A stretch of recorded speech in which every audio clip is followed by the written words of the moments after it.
Hej Andreas. Nu vil Sofie og Johanne fortælle lidt om det økonomiske kredsløb. I det økonomiske kredsløb er der 5 forskellige aktører. Husholdningerne, virksomhederne, bankerne, udlandet og staten. Husholdningerne. Husholdningerne er os. Det er en familie eller nogen, der bor i et hus. Virksomhederne er dem, som sælger varerne til husholdningerne og til udlandet. Bankerne. Bankerne låner penge i husholdningerne og virksomhederne.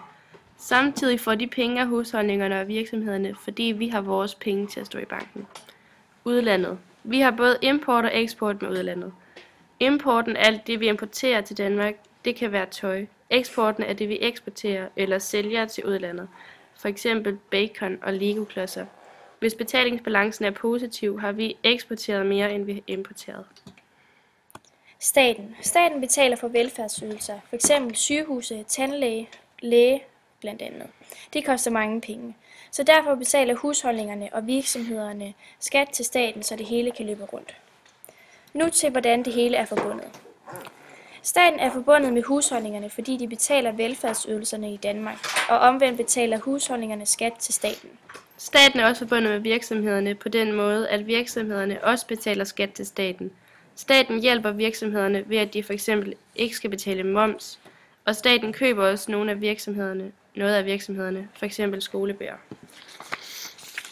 Staten binder sig også sammen med bankerne på den måde, at staten har sine penge til at stå i bankerne. Og det er både godt for bankerne, som får masser af penge ind, og godt for staten, som får renter af pengene. Bankerne forbinder sig med virksomhederne, fordi virksomhederne kan sætte penge i bankerne. Bankerne låner penge til virksomhederne, hvis de har brug for det. Bankerne og husholdningerne fungerer lidt på samme måde som bankerne og virksomhederne. Husholdningerne kan låne penge af banken, og husholdningen sætter deres penge ind i banken. Husholdningerne og udlandet er forbundet på den måde, at vi køber ting i udlandet, men det gør kun godt for det udlandske samfund. Men hvis der kommer udlændinge til Danmark, som for eksempel vil se den lille havfrue, gør det godt for Danmarks økonomi. Virksomhederne og udlandet hænger sammen på den måde, at virksomhederne både eksporterer fra udlandet, og det samme gør udlandet med Danmark. Virksomhederne binder sig sammen med husholdningerne på den måde, at husholdningen køber noget af virksomhedernes varer, og virksomhederne ville ikke kunne fungere, hvis der ingen købere var. I denne sammenhæng kan man også bruge udbud og efterspørgsel.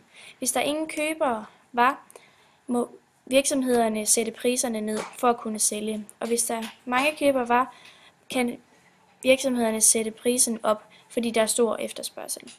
Alle 5 aktører forbinder sig selv med hinanden. Hvis der var en, der manglede, ville kredsløbet ikke kunne løbe rundt.